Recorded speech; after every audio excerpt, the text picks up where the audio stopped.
Hi, and welcome to XCulture. If you're watching this video, by now you probably know that XCulture will be part of your course.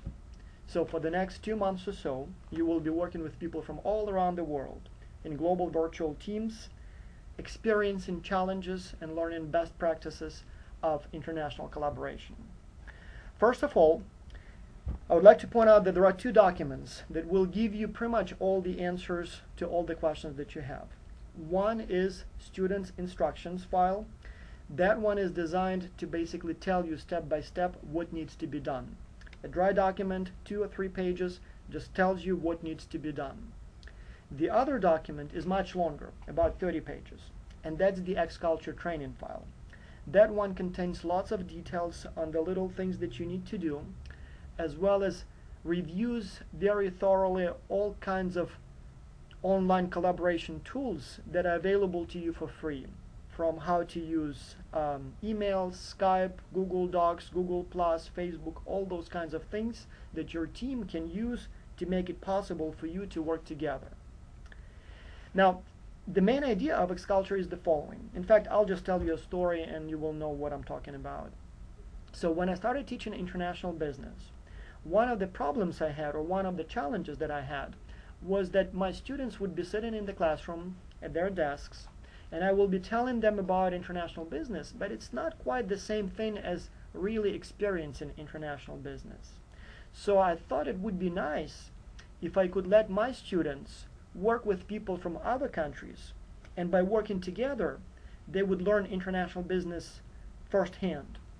Now, I have some international students in my course or courses, but again, it's not quite as many as I wish, and then at the same time, most of them would be living here in America, so they would be Americanized, and they're not really your internationals as you know it. So I thought it would be nice if I could find a professor somewhere at a different school who teaches a similar course like the one that I teach, so that my students and his or her students could basically do homework together.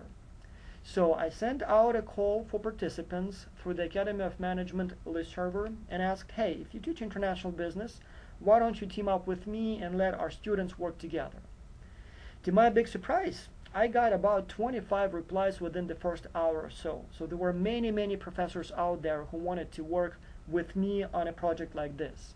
And so now, 2 or 3 years after we have started doing XCulture, we would normally have about 2,000 students in a given semester. Those students would come from all around the world, like we have this time 34 countries, from every single continent, from every major island group, so we pretty much have the entire world represented. On top of that, some of the students are MBA students, some are undergraduate students, so we have a very good mix here. And so we put those students in international teams, and they work for a semester or a good portion of a semester together as a team, and you will be one of them. We assign students to teams on a random basis. Unfortunately, with so many people involved, it is pretty much impossible to accommodate all the preferences. So you will be put on a team randomly, and I don't know at this time, you don't know at this time who your teammates will be. Whatever, the chance will tell us that what your teammates will be. Normally, you will be working in teams of about 7 students, and each of those students will be from a different country. You will likely have 6 teammates first, and then we will add 1 a little bit later. We have a few countries where the semester starts a little later. Like for example, this semester it's Germany, last time it was South Korea. And so those students would join teams with a little delay, so like 2 weeks later. But once the teams are complete, expect to have somewhere between 6 and 8 team members on average, and most of them will come from different countries, though it is possible that there may be 2 students from the same country. Now, emails of your teammates and their email addresses will be emailed to you personally and on the first day of the project, and you will see, you are assigned to team, let's say 1, and these are your team members, and these are their emails. And so once you receive that email, just send an email to your students, to your team members, introduce yourself, say that, hi, my name is such and such, I'm with you on the same team, I would like to work with you, please reply. And that's how you start working with teams.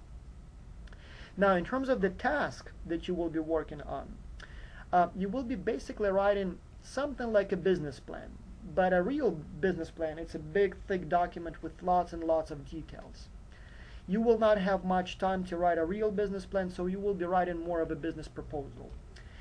Briefly, what you will do is, first, you will choose an organization, big or small, I don't care. So you will choose an organization, for example, Toyota, or Walmart, or maybe Disney, or whatever you like. Then you will look at the history of that company, and you will see in which countries that company or organization currently operates, where it has its stores or maybe sells its products, and which are the countries where that organization, that company doesn't do operations yet. Then you will look at those countries where the company currently is not present, and you will choose one where you think the company is most likely to succeed. Then you will choose a product for that market, and then you will write a little business plan for how the company should establish its presence in that new market with that product that you chose. So you will choose the entry mode into that market. You would choose the staffing policies or suggest how the company should hire people there. You would talk about marketing, how you would market the product, those kinds of things. Now, let me go chapter by chapter of your team report so that you know better what should be discussed in each report section. So first, it will be the title page. The student instructions file contains a template for the title page. So this is how it looks. So you would need to provide the team number there, the company name, all that kind of information. List all the team members, very easy stuff, but please do not forget to include the title page. Then you will have to write an executive summary. You know, executives, people who are managers, they're very busy and they don't have time to read the whole long report. So your first page will be that short summary that someone, let's say an executive who looks at your report, can just look at that one page and understand the main points of your report. So what are the main points, the main basic ideas? This will be about half a page, maybe 1 page, depending on how much you want to put there. So it's like a brief summary of what you want to say. Next section will be about the organization. You will obviously provide the name of the organization. You will discuss what kind of products the organization makes or services the organization offers. You will talk a little bit about the history of the organization, its competitors, international history, so where the organization was founded, which countries it currently operates. It would be also nice if you here talked a little bit about what are the countries or markets that the organization tends to favor. For example, is the organization likely to choose a market that is, I don't know, has good climate, or maybe a market that has people with high income, or maybe it's all about economic stability, or whatever else you think may be the preference of the current organization. This is where you might want to comment on it. Then sections 3 and sections 4 will be about the product and the actual market. Now there are 2 ways to do it. First, you can first choose the product, either an existing product that the company currently makes, or maybe a new product that you believe will be most suitable for a foreign market entry.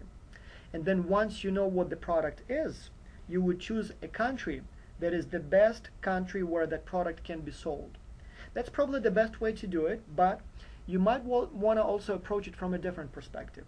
It's okay to first choose the country where the company does not operate, but that has the greatest potential, or where the company is most likely to succeed. And then once you know what country you're going into, you can select the product that would be most suitable for that specific market.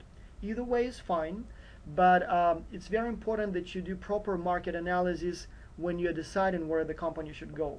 So you would basically identify what would be the strengths of the company, what would be the weaknesses of the company, where are the opportunities for the company, what would be the threats to the success of the company. And so once you look at the company, at the organization, and once you know in which markets the company is currently not operating, you would list all of them, and for yourself you will do that analysis. So you will see with what my company has, in which of those markets am I likely to be more successful. Is this market, or maybe this market, or maybe this market? And then you will have to choose one. Again, you will look at all those, economic conditions, political conditions, clientele, competition, geographic distance maybe, all those kinds of things, and then after having analyzed all that stuff, you would say, well, this is the market where my company should be. And once you choose the market, then you can choose the product that is the best product for that market, or as I said, you can do it the other way around. You can first choose the product and then see what would be the market that is most suitable for that product. Market where you can sell the most of that product. Now, when you will be choosing the product, you can choose a product that the company currently makes or a service that the company already offers, or you can take a product that already exists that the company currently offers and adjust or modify it to make it more suitable for the market of your choice. Or you can choose a completely new product. I mean, if you believe that for that market that you believe where the company is most likely to succeed, you need to develop a whole new product, that is perfectly fine. Whatever works for you, right? Now, next section of your report would be the basic characteristics of the market. So this is where you will talk about that country that you think where your company should move into, and you will talk about, population size, area of the company, maybe climate of the country, urbanization rate, all those kinds of things that you believe are important for the person who reads your report, are important to know about that country. So all those basic things. Then you will talk about the economic environment of the country. How developed is the country economically? What is the GDP per capita, for example? What is the income level? You can also talk about education level among the people. You can talk about maybe main sectors of the economy. You can perhaps talk about what are the most important products for the country, imports, exports, all that kind of stuff. It would be also very helpful if here you talked about the trends. Is the company becoming richer or poorer? Is the income increasing or decreasing? Are people becoming more educated or less educated? All that stuff can be discussed here. A couple of pages, nothing major. Then you would talk about political and legal environment of the country, as well as its government structure. So you would talk about the political systems of the country. Does it have, for example, democracy or autocratic regime or system, or perhaps it's some kind of anarchy? So whatever you believe is the system, or maybe it's some form of a mixed political system. What the legal system of the country is. Who is the leader of the country? Is that a president who's been elected? Is it a monarch? Or is it a parliament, prime minister? So that kind of stuff. Is the country in trading blocs or has trade agreements with other countries? Like, for example, the United States is part of NAFTA, right? Or, for example, most of the European countries are part of the European Union. So politically, this is some form of organization, as well it has an important implication for the economy. You might also want to talk here about the corruption level, maybe about the freedom level, political freedom, economic freedom, societal freedom. All those kinds of things should be analyzed here. Now, it is also very important to note that before you choose your country, even though this is chapter 3 of the report, it may be a very good idea to first analyze all that political situation, economic situation, and only then make your final decision. So don't go chapter by chapter. Look at the whole report first, see what you have to say in response to each of the questions, and make the final decisions then. Because depending on your analysis of, for example, the economic environment, the political environment, your decision about what is the most suitable country for the company of your choice is. All right? Now, talk also about the culture of the country. That's chapter 8, about cultural values, traditions, practices, how people greet each other, what are the protocols for negotiations, all that kind of stuff. Once you've analyzed the environment, political, cultural, economic, once you've discussed which country your company should move into, you would talk about the entry mode. And that sounds a little fussy, so what exactly is entry mode? So you would be talking about what are the options for your company to make money in that country. It can be something as simple as just selling a license to a company in that country. Here is the license. You can make our product, but you will pay us something for each unit that you make or sell. Or maybe you will go with franchising. So you sell franchising rights to the companies or company in that region, and so you manage from your own country, but you get those franchising fees, and so you earn money that way. Or maybe, and probably that's going to be, well, it doesn't have to be the most likely outcome, but many students choose that, you can choose a joint venture. 50-50, 40-60, 70-30, whatever you believe. Maybe it's best, or you would advise that the company finds a local partner and forms a joint venture, and then together they make or do business in that country. That's perfectly fine. Or maybe you want to go with a management contract, or maybe you want to have a wholly owned subsidiary, so a company in that country that your company, your client fully owns. Whichever your choice, that's perfectly fine. You just have to choose one and explain why. It's very important. Explain why you believe that this would be the best way to go. Now, if your recommendation involves a local partner, like a joint venture or some form of an alliance, it would be a very good idea if you also talked about who does what in that alliance. Will your company contribute some money or only the managerial expertise? Who will be responsible for the day-to-day management of the company? What would be the split of assets as well as responsibilities? So it would be a good idea to discuss it here. All right. Next step: how would you staff your company? Where would you hire people, or who would be the people who will be working for that subsidiary in that foreign country? Would you hire locals, people from the country where you are going to? Would you send expatriates, maybe people from the country where your company has the headquarters? Would you select third country nationals, people from other countries? So whichever way you choose is fine, but you would need to explain why these staffing policies would be most suitable for your country, for your company in that country. Finally, you would be talking about marketing. So how would you market your product or service? What would be the challenges of marketing your product or service? And how would you recommend that the company overcomes those challenges? The challenges may involve, for example, differences in language. I mean, at the very least, you will probably have to translate all your advertisement materials into the language of the country where your company is going. Or perhaps it would be differences in cultural values or preferences. Maybe, the ideas or the slogans that work very well, let's say in the United States, maybe they will not work so well in, let's say, China. So all those kinds of little things would need to be discussed in this section. This probably will be your largest section, especially if you decide to discuss how exactly you would suggest that the company markets the product, so you can develop the whole marketing strategy. But I suppose 2-3 pages would be sufficient. If you want to write more, that's perfectly fine. The final section of your report, and this is very important, is your appendices and references. So as you will be writing your report, you will probably mention work of others. Maybe you will use some sources. Maybe you will use some data. So you would need to tell us where all those data, where all those quotes, where all those ideas come from. It is okay to use others' ideas, but it's very important that if you use ideas of others, you cite them properly. So if you use somebody's quote, say that this is where the quote comes from. If you talk about some data that you analyzed, tell us where the data comes from. If you use some ideas from previous studies, again, tell us what that study is, where the idea comes from. So in your final section, you can provide all those appendices and references.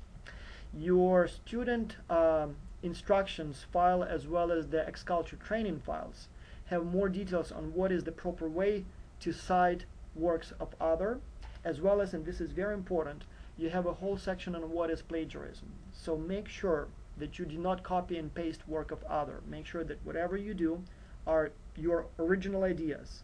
And if you talk about somebody else's ideas, which is fine, make sure to reference and indicate the sources of those ideas. All right? So altogether, your report will be anywhere between 15 and 35 pages long. So we recommend sticking with about 20-25, but if you want to keep it shorter, it's fine. If you want to make it a little longer, it's fine too. Now, once your report is submitted, is completed, you would need to submit it. We use the system that is called Turnitin for submission.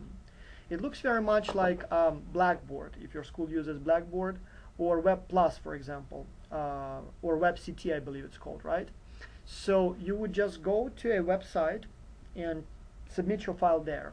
It is very important, though, that only one team member, only one person from your team submits the report on behalf of the team. You have step-by-step instructions in the student instructions file, and so you just basically click on those steps and it will take you about 90 seconds to submit your work, but again, only one submission per team. It is also very important to note that Turnitin automatically checks your work for plagiarism. So if you copy and paste work of others, we will know about that because this report will be sent to the instructors automatically. So don't cheat. Don't copy and paste work from the internet somewhere because we will know about that right away. So Turnitin does it automatically. So be careful about that stuff. Also, and it is very important to note, is that 1 week before the deadline, 1 week before the end of the project, each team member will be required to submit a draft of the report. Now, the final report is submitted only once per team, only one team member. The draft a week before the deadline. Each of you will have to submit that. Now, the draft, it can be just a few words or whatever else you have written by that time. So it doesn't have to be the full document. The reason we ask you to do that is just to make sure that we see that you are doing something. Even if you have only 1 or 2 pages written by that time, it's perfectly fine. Just submit that 1 or 2 pages. That part will not be graded, will not be marked. So just for the instructors to see that your team is doing something. And so the draft, that part, will have to be submitted separately by every team member. And one thing we want to see is that all team members know where you are. All team members have the same document. And as I said, even if it's only 1 or 2 pages, we want to know that each of you knows where you are, what has been written, and you're working towards completing that report. And as I said, that part is just to show us that you're doing something. But once the full report is completed, so that's what you will submit, the whole thing, neatly written, 30 pages, 20 pages, and that one will go through Turnitin, and only one team member will submit that on behalf of the team. Again, see the student instructions file for more information on that, but just keep that in mind for now. In terms of evaluation, how your grade will be derived, how you will be evaluated, how your performance will be evaluated. Each instructor receives a number of indications of your performance. And so most of them are individual level. So you will have all those surveys. There will be, I believe, 7 surveys that you will have to complete. And each of them takes only a few minutes to complete. In fact, some of them take less than 1 minute to complete. But the instructors will know if you have not or if you have completed that survey. So we will see if you meet the deadlines. Then we will also track your participation. Every short survey we have, there will be one quick question there. Is anyone on your team not doing a good job? And so your instructors will know if your teammates say that you're not doing much work. And so if that happens, obviously your grade will go down. If your teammates always say, oh no, this guy is working very well, then obviously your grade will be fine. At the end of the project, there will be a big survey, and that's where there will be many questions about your performance, and your peers, your team members, will be evaluating you. So we will ask them if they feel you've made a good contribution to the team, if you worked hard, and so that stuff will also go into the grade. So all of those are individual, and as long as you do your surveys on time, and as long as you participate and your teammates say that the guy's participating, you pretty much are guaranteed to get a good grade. A+ if you're in the United States, 1 if you're in Germany, 5 if you're in Russia, 100 if you're in another country. So that's easy. So that's all depends on you. Regardless of whether or not your teammates work, as long as you do that stuff, your grade will be fine. Now, the only thing that is a team level evaluation is the team report. So that part, it's kind of, you will write only a section of it, right? So that part, that's where you depend on the team. So, but again, as long as your report is complete, as long as you answered all questions, and as long as your analysis is deep enough, you're pretty much guaranteed a good grade. So the instructors will look at quality of the analysis, I mean, those why questions, whatever you choose. Did you do the right analysis to choose the best option? Economic feasibility, what you suggest, does it make economic sense? Is it going to pay off?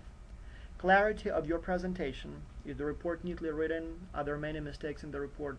Can it be read? And then plagiarism, so did you copy and paste something from somebody else's work, or you actually wrote your original ideas?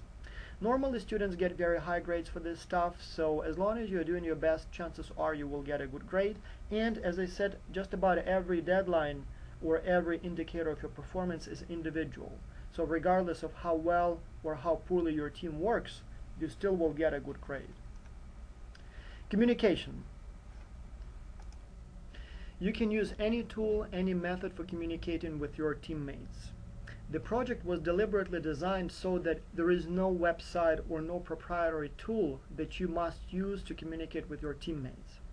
On the contrary, we want you to use the things, the tools that are available to you for free, tools that you can use if, for example, you would like to collaborate with coworkers for your company internationally, or maybe just communicate with people from other countries.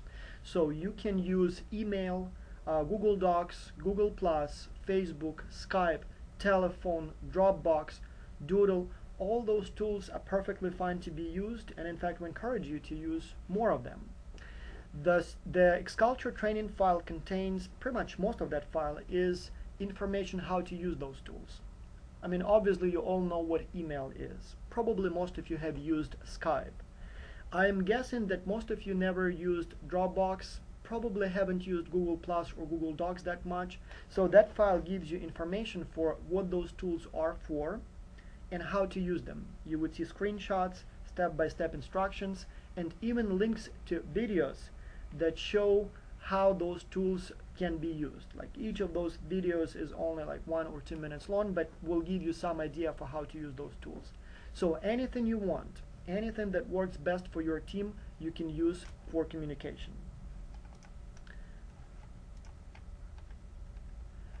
Now, in terms of challenges that you're likely to encounter, one of the biggest challenges we have is missing teammates.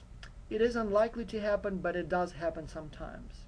It is possible that out of 7 students on your team, there will be 1 or maybe even 2 who will not be doing much work. Some of them will send you an email first, but then will just disappear. Some of them will never check in with you. And there may be all kinds of reasons for that. Maybe somebody got sick, or maybe they have a job that requires that they spend all the time there, or maybe they have family obligations, or maybe some people are just lazy or don't care. I mean, we always have students who don't come to lectures, don't do homework. So there may be a student like that on your team. Unlikely, but it's possible. So if one of your teammates is missing, don't panic. Not a big deal. The teams are deliberately made large enough so that even if you lose 1 or even 2 or even 3 team members, you will still have quite a few people left on your team to successfully complete the project. So if your team member is missing, don't panic. Just keep working with the people who are working with you. At the same time, it would be a good idea to keep sending emails, reminders to those missing students. Hey, where are you? We are working on the team project. We haven't heard from you for a few days. So send those from time to time. Chances are somebody just got busy, but he will come back.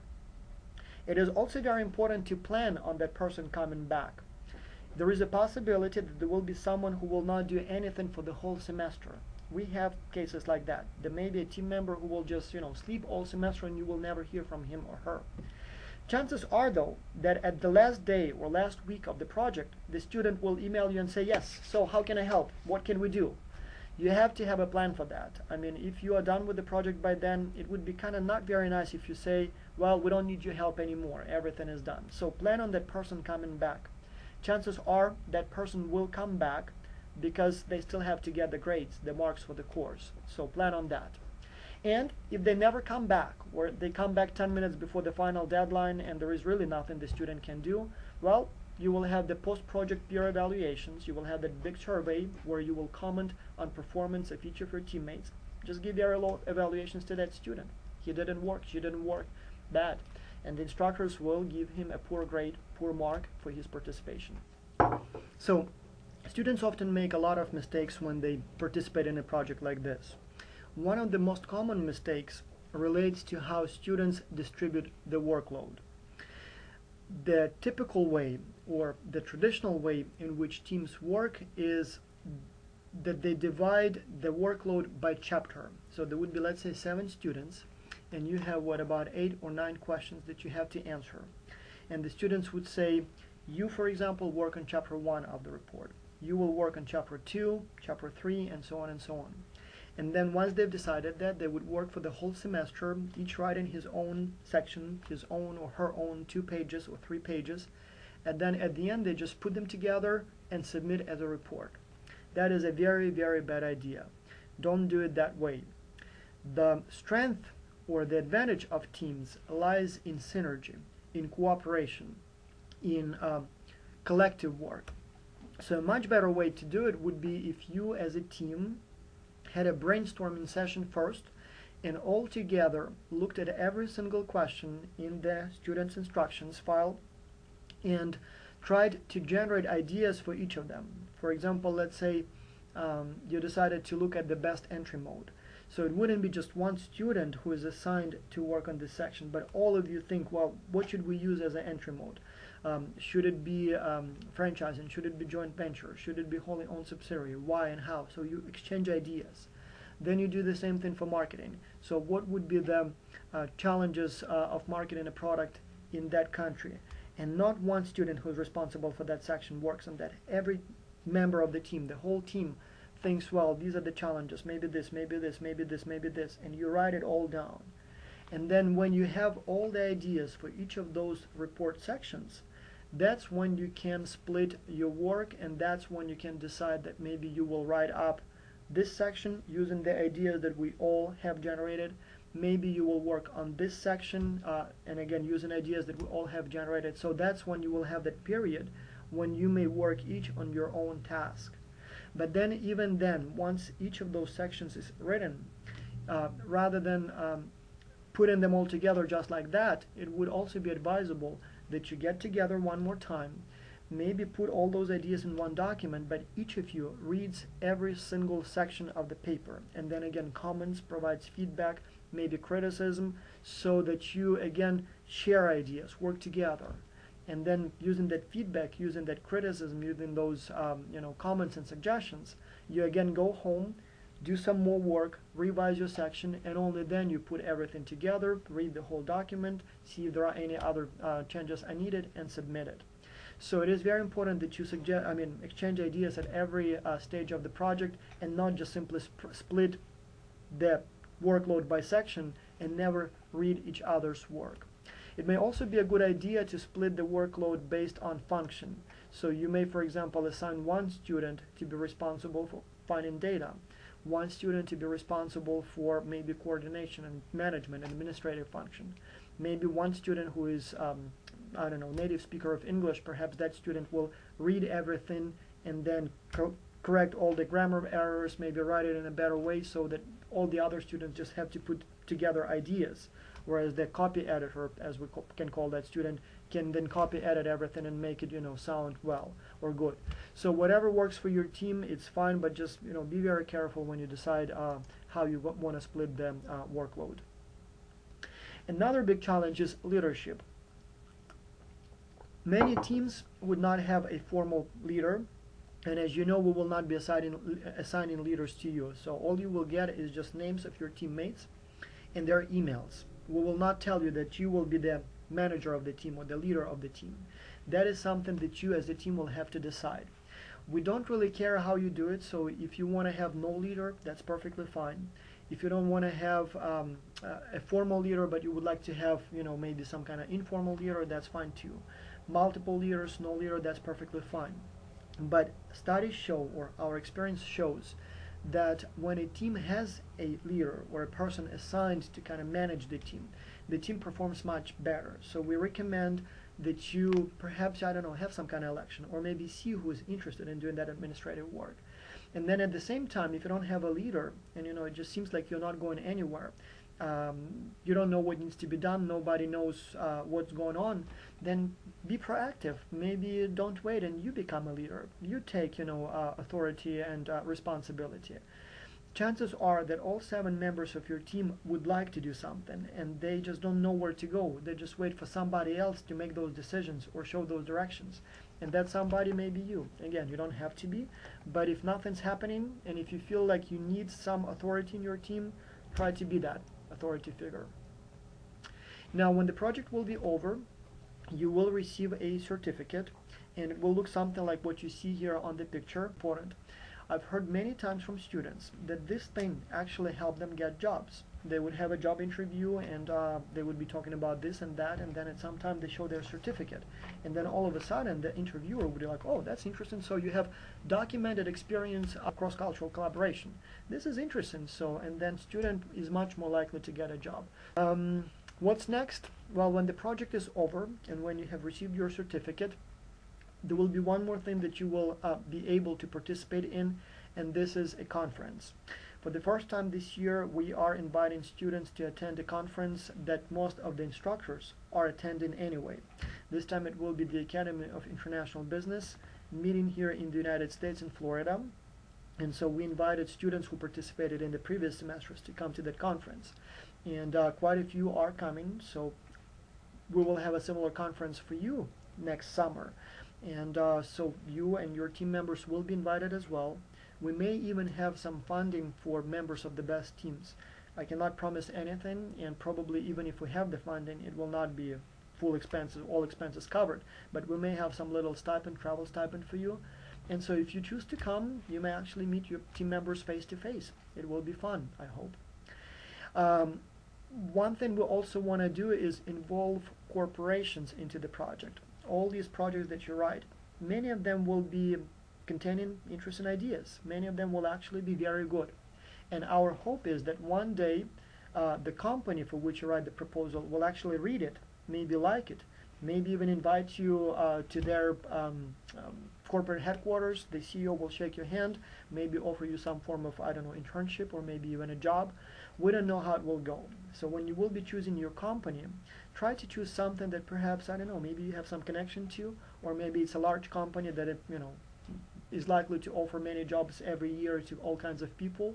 You may be one of those people. So we'll definitely try our best to get those companies involved, and who knows, it may lead to some positive business outcomes for you.